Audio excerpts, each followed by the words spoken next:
معلوم ہوا تھا کہ سرادیب کے راجہ اعلیٰ حضرت خلیفۃ المسلمین سے رابطہ اتحاد قائم کرنا چاہتے ہیں۔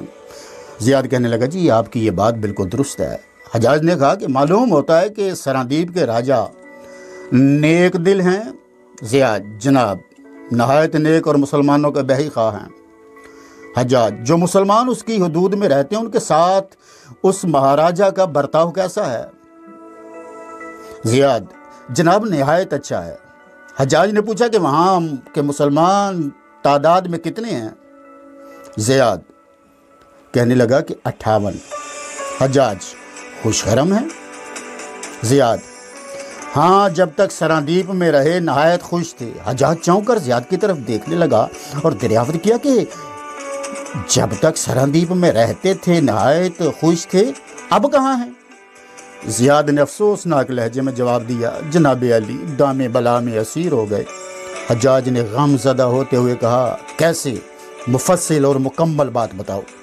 زیاد نے تمام داستان سرادیپ سے روانہ ہونے، رستے میں سمندر میں طوفان کے آنے، جہازوں کے ساحل سندھ پر پہنچنے اور راجہ دہر کے سپاہیوں کے اچانک آ کر مسلمانوں کو اور راجہ دہر کے سپاہیوں کے اچانک آ کر مسلمانوں کو گرفتار کر کے لے جانے کی ساری داستان سنا دی۔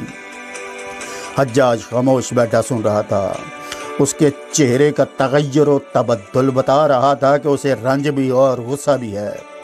جب زیاد خاموش ہوا تو اس نے پرغضب انداز سے کہا راجہ دہر کس قدر جرت ہو گئی ہے کہ وہ مسلمان بے گناہوں کو قید کر کے لے جائے؟ میں خدائے عز و جل کی قسم اٹھا کر کہتا ہوں کہ جب تک مسلمانوں کو اس مغرور اور ظالم کے پنجے سے آزاد نہ کرا لوں گا میں چین سے نہیں بیٹھوں گا۔ اس کا چہرہ فرتے غیظ و غضب سے سرخ ہو گیا تھا، آنکھیں ابل پڑی تھیں اور پیشانی پر بل پڑ گئے تھے۔ زیاد نے کہا یا امیر الملت، جس وقت عورتوں کو وحشی ہندو گرفتار کر رہے تھے تو ایک مظلومہ نے حالت یاس میں بھرے درد سے بھرے لہجے میں کہا تھا اغثنی یا حجاج اغثنی۔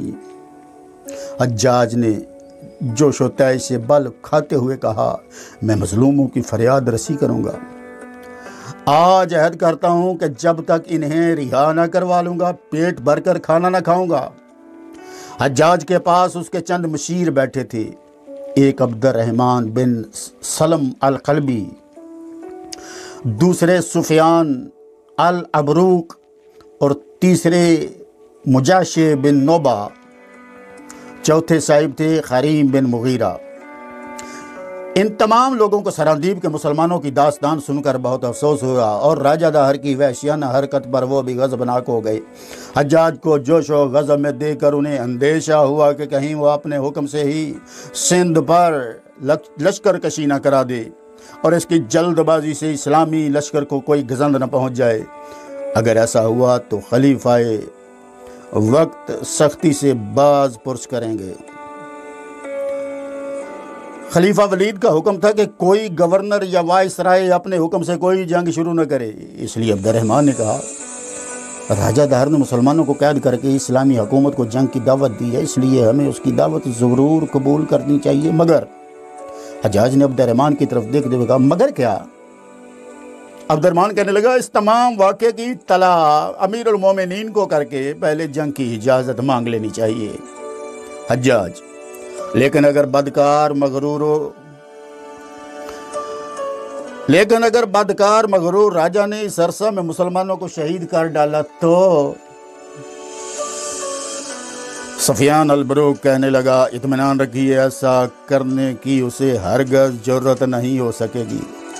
مجاشع بولا وہ مسلمانوں کے ساتھ اتنی جلدی کوئی بڑا فیصلہ نہیں کر سکے گا، اس لیے یہی مناسب ہے کہ امیر المومنین کو مفصل اطلاع دے کر جنگ کی اجازت لے لی جائے۔ اور اجازت آتے ہی اس بے وقوف اور سر پھرے راجا کی سرکوبی کے لیے لشکر بھیج دیا جائے۔ حجاج کچھ سوچنے لگا، دراصل وہ ایک پرجوش مسلمان تھا اور اس نے طے کیا تھا کہ وہ دوسرے ہی روز لشکر روانہ کر دے گا، مگر اس کے مشیروں نے جو مشورہ دیا تھا وہ بھی نہایت مناسب تھا۔ کچھ دیر کے بعد اس نے کہا، میں ایسا کیوں نہ کروں کہ ادھر لشکر روانہ کر دوں اور دوسری طرف امیر المومنین سے اجازت طلب کر دوں۔ خرم کہنے لگا، یہ مہم ہندوستان کے بڑے حصہ سندھ پر بھیجی جائے گی۔ ہند میں جس قدر بھی راجہ مہاراجہ ہیں، سب راجہ دہر کے ساتھ شریک ہو کر ہمارا مقابلہ کریں گے۔ چونکہ ہندوستان یہاں سے فاصلے پر ہے اور فوراً ہی امدادی لشکر بھی نہ بھیجا جا سکے گا، اس لیے نہیں کہا جا سکتا کہ ہمارے اس فیصلے کا کیا انجام ہو۔ بدی وجہ مناسب یہی ہے کہ آپ اپنی ذمہ داری کام کرنے کے لیے پہلے دارالخلافہ سے اجازت مانگ لیں۔ حجاج نے کہا، مناسب ہے۔ اچھا، فی الفور خلیفہ کو عرض گداش لکھو۔ فوراً مجاشی نے عرض گداش لکھی اور تمام واقعہ لکھ کر اعلان جنگ کی درخواست کی۔ حجاج نے عرض داشت کو پڑھا اور پڑھ کر اپنی مہر لگائی۔ اسی وقت ایک قاصد دمشق روانہ کر دیا گیا۔ ان ایام میں دارالخلافہ دمشق ہی تھا۔ جب یہ قاصد روانہ ہو گیا تب عبد الرحمن نے کہا، ایک اور بات میرے ذہن میں آتی ہے۔ حجاج پوچھتا ہے، کیا؟ عبد الرحمن کہنے لگا، آپ راجہ داہر کے پاس قاصد بھیج دیں اور اسے حکم دے کہ بہتری اسی میں ہے کہ فی الفور مسلمان عورتوں اور بچوں کو رہا کر دے۔ فریم کہنے لگا، تم نے میرے منہ کی بات چھین لیا، کیونکہ میں بھی یہی سوچ رہا تھا، یہی کہنے والا تھا۔ مجاشی کہنے لگا، میرے خیال میں یہ بات نہایت مناسب ہے، اتنے میں کہ دربار خلافت سے فرمان صادر ہو، راجہ دہر کا بھی جواب آ جائے اور ہمیں پتہ چل جائے کہ اس کا ارادہ کیا ہے۔ حجاج کہنے لگا کہ میرے خیال میں یہ بات نامناسب نہیں ہے، شاید قاصد کے جانے سے دہر پر کچھ اثر پڑ جائے اور وہ مسلمانوں کو رہا کر دے۔ عبد الرحمن نے کہا کہ میرا خیال یہ ہے کہ شاید راجہ دہر اور ہندوستان کے ہندو اس بات کو نہیں جانتے کہ مسلمان بھائی بھائی ہیں، وہ مشرق ہوں یا مغرب کے، ایشیا کے ہوں یا یورپ کے، کالے ہوں یا گورے۔ ان سب مسلمانوں کو جنہیں اس نے گرفتار کیا ہے چھڑانے کے لیے ساری دنیا کے مسلمان دوڑ پڑیں گے۔ اس نے یہ خیال کر کے ان مسلمانوں کی کون خبر لے گا، انہیں قید کرنے کی جرت کی ہے، لیکن جب قاصد اس کے پاس پہنچے گا تو وہ اس بات کو بخوبی سمجھ جائے گا اور عجب نہیں کہ وہ مسلمانوں کو رہا کر دے۔ حجاج نے کہا، نہایت بہتر اور مناسب مشورہ ہے۔ اچھا، اسے بھی ایک سخت قسم کا خط لکھو اور اس کی طرف بھی ایک ایلچی روانہ کر دو۔ فوراً مجاشی نے ایک تحریر لکھ کر حجاج کے سامنے پیش کی۔ حجاج نے پڑھ کر اسے سر بمہر کیا اور ایک نوجوان ہارون کو بلا کر اسے تاکید کی کہ اسی وقت 10 آدمیوں کو ہمراہ لے کر سندھ کی طرف روانہ ہو جائے۔ چنانچہ ہارون اسلام کے 10 شیروں کے ساتھ اسی وقت روانہ ہو گیا۔ اب حجاج اٹھ کر محل کے اندر چلا گیا اور سراندیپ سے آنے والے مسلمان بھی اپنی قیام گاہ کی طرف روانہ ہو گئے۔ بے درد و بے رحم ہندو مسلمانوں کو قید کر کے لے گئے۔ چونکہ ان میں نام کی بھی انسانیت نہیں تھی، اس لیے وہ انہیں اس تیزی سے چلنے پر مجبور کر رہے تھے جس تیزی سے وہ خود چل رہے تھے، مگر مسلمان قیدی اس تیزی سے نہ چلنے پر اس وجہ سے مجبور تھے کیونکہ ان کے ساتھ ایسے بوڑھے بھی تھے جو تیز نہیں چل سکتے تھے، نازک اندام عورتیں تھیں اور معصوم بچے بھی، مگر وہ ان کی کسی بھی معذوری اور مجبوری کا خیال نہ رکھتے ہوئے انہیں کھینچے چلے جا رہے تھے۔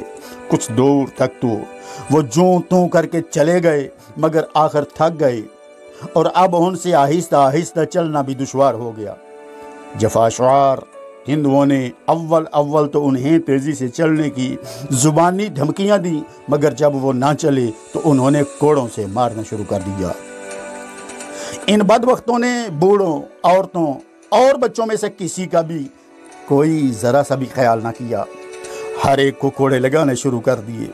مرد تو آخر مرد تھے، صبر و شکر کر کے خاموش رہے، مگر عورتیں تڑپ اٹھیں اور بچے تو بالکل ہی بلبلانے لگے۔ عورتوں کو جسمانی اذیت سے تکلیف ہو رہی تھی، مگر ان کے سینوں پر